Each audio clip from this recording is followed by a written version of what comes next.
Ready to speak English better? Welcome to Lingo Daily. My first time hiking a mountain. I never thought I would be the kind of person to climb a mountain. Growing up, I wasn't very athletic. I liked quiet days at home, warm drinks, and routines. Nature was something I admired from a distance, in photos, in videos, or during short walks through city parks. But a few years ago, something in me began to shift. Life in the city started to feel repetitive. I was stuck in a cycle of work, home, and the occasional weekend outing. I felt like I was waiting for something to change, but nothing ever did, at least not until I decided to change it myself. One day, I signed up for a weekend hiking trip to Mt. Maple, a small but beautiful mountain about 3 hours outside the city. I didn't know what I was looking for, but I knew I wanted to feel something different. I wanted to push myself, to challenge the version of me that always said no to discomfort. The week before the hike was filled with preparation. I bought my first pair of hiking boots, packed a small backpack with water, snacks, sunscreen, and a light jacket. I read blog posts about what to expect, made a checklist, and charged my phone even though I was told the signal would be weak. I wasn't sure if I was excited or anxious. Probably both. The morning of the trip, I woke up before the sun. The city was still asleep as I got into the car with a few others who had signed up for the same tour. The further we drove, the more the landscape changed. Buildings gave way to fields, then to hills, then to forests. The air smelled different, fresher, lighter. I remember rolling down the window and just breathing in, letting the cold morning air fill my lungs. When we arrived at the trailhead, the mountain stood before us, quiet and steady. It wasn't snow-capped or intimidating like the ones I'd seen in documentaries, but it had a presence. It looked peaceful, but strong. The kind of place that could teach you something if you were willing to listen. The first part of the trail was surprisingly gentle. It curved through tall trees, and sunlight filtered in through the leaves. I found a rhythm in my steps, letting my mind wander. I thought about how far away my apartment felt, how different the world seemed even though it was only a few hours from where I lived. As the trail grew steeper, my body started to complain. My legs burned, and my breathing became heavier. I took small breaks, drank water, and kept moving forward. There were moments when I wanted to stop, not just pause, but turn around. I wasn't used to this kind of effort. I wasn't used to being uncomfortable on purpose. But every time I considered quitting, I reminded myself why I had come. I didn't come to prove anything to anyone. I came to feel something real. And discomfort, I realized, was part of that experience. It wasn't a sign that I was failing. It was proof that I was pushing past my limits. About halfway up, we stopped to eat. I found a flat rock and sat down. The view already felt like a reward. Trees stretched out below us like a soft green carpet. I watched the wind move through them like waves. It was quiet, but not silent. I could hear birds, insects, and the rustling of leaves. The world felt alive in a way I had never noticed before. After the break, the trail became more challenging. The path narrowed, and at times I had to use my hands to steady myself on rocks and tree roots. I was tired, sore, and sweaty, but strangely at peace. There was something grounding about the simplicity of it all. One step after another, surrounded by nature, disconnected from everything I thought I needed. Eventually, the trees began to thin out, and I realized we were near the summit.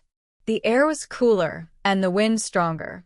My legs were shaking, but I could see the top, open and wide, with a breathtaking view that stretched farther than I could have imagined.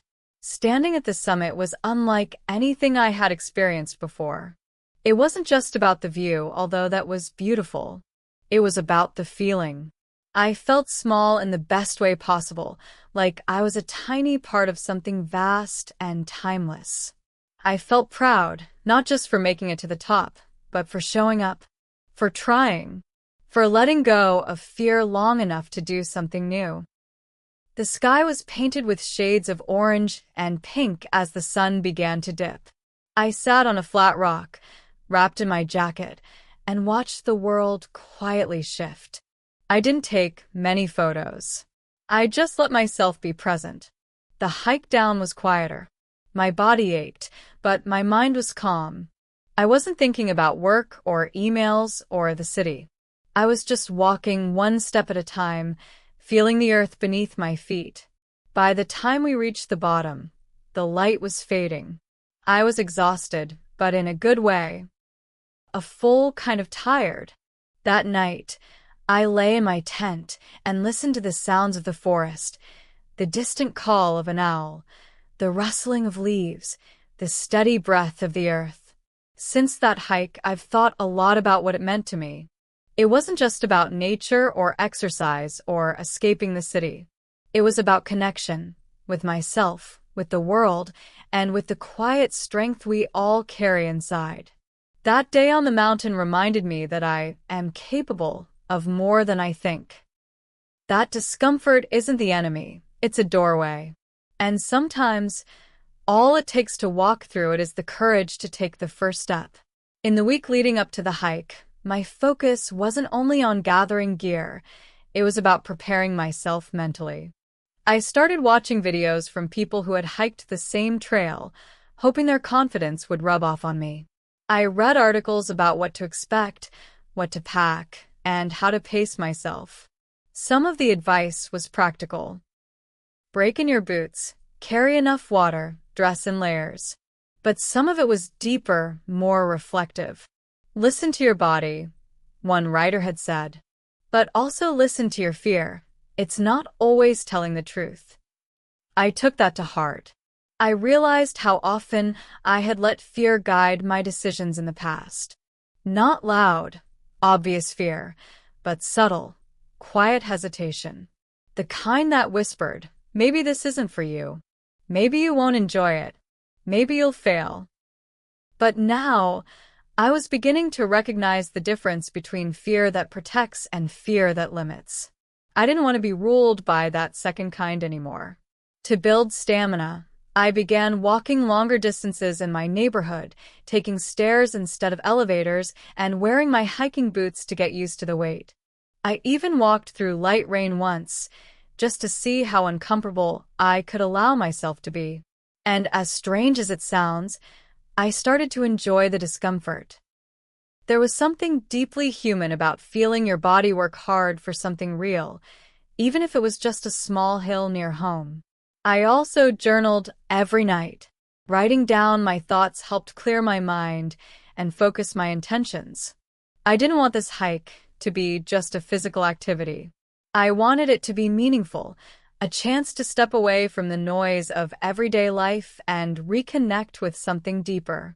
During the middle stretch of the hike, when the initial adrenaline had worn off and the summit still felt far away, I faced my real challenge. The landscape was beautiful, yes, but that wasn't enough to distract me from the fatigue building in my body. My thoughts became heavier than my backpack. I wasn't just climbing a trail, I was climbing through old doubts, insecurities, and stories I had told myself for years. There were long stretches of silence, broken only by the sound of gravel underfoot or birds calling in the distance. In that quiet, I came face to face with my own mind. I remembered moments from years ago when I had quit things early, convinced I wasn't strong enough. I remember times when I had chosen comfort over courage, silence over honesty.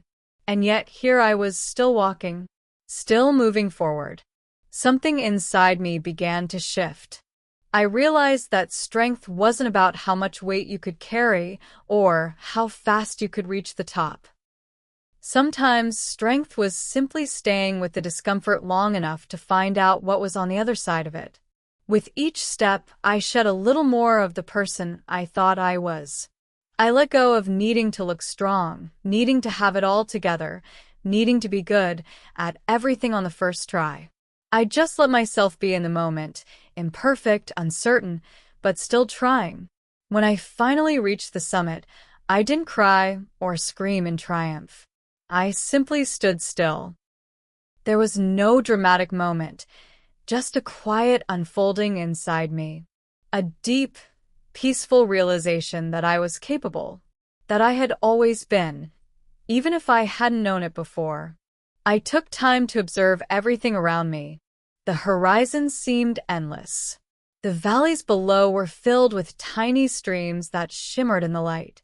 Far in the distance, I could see another mountain range, their peaks soft against the fading sky. The wind was strong but not harsh. It felt like a welcome. Time seemed to slow down. I wasn't thinking about what was next. I wasn't checking my phone or worrying about emails. I was just alive, breathing, grounded, free. Later that night, after the hike, we camped near the base of the mountain. I lay in my sleeping bag, my body sore and heavy, but my mind lighter than it had felt in months. Above me, the sky was filled with stars, bright and steady, like tiny fires in the dark. There was no sound of traffic, no streetlights, just the occasional rustle of wind moving through trees and the rhythm of my own breathing. I thought about how rare it was to feel this still. Not bored, just content. Present. Fulfilled without needing anything more. I realized I didn't miss my usual routines, my screens, my distractions. I didn't even miss the comfort of my bed. Out here, under the stars, I felt closer to something essential, something I hadn't felt in a long time. Maybe ever. Coming back to the city was surreal. The traffic, the noise, the rush of people, it all felt louder than I remembered. But I didn't feel overwhelmed. I felt different, more grounded, as if I had found an anchor somewhere on that trail and brought it back with me. In the days and weeks that followed, I noticed small shifts. I walked more. I spent less time staring at my phone. I started cooking again, reading more, and writing in my journal regularly. My conversations felt more intentional. I began saying yes to things that scared me just a little. Whenever I felt anxious or caught up in something trivial, I would close my eyes and imagine the trail, the quiet path, the wind at the summit, the stillness of the stars above. It was like a memory I could visit whenever I needed to remember who I really was underneath all the noise. That first hike gave me more than sore legs and scenic photos. It gave me a sense of clarity. It reminded me that we are meant to stretch, to grow, to occasionally be uncomfortable. That pushing past our mental limits is often the first step toward becoming someone stronger, braver, more honest. It taught me that I don't need to escape my life, but I do need to step outside it sometimes, to remember that the world is bigger than my worries, that I am bigger than my fears. And most of all, it reminded me that I am not stuck. Not in my routines, not in my thoughts, not in the story I've been telling myself. I can change. I can try again. I can take a step, even when I'm scared, and trust that it will lead me somewhere worth going. Hiking that mountain wasn't about reaching the top. It was about the journey upward, the challenges along the way, and the quiet victories no one else could see. Sometimes, the most meaningful experiences aren't the loudest ones. They're the quiet moments when you surprise yourself, when you feel yourself growing, even if just a little. And for me, it all started with a single step into the woods.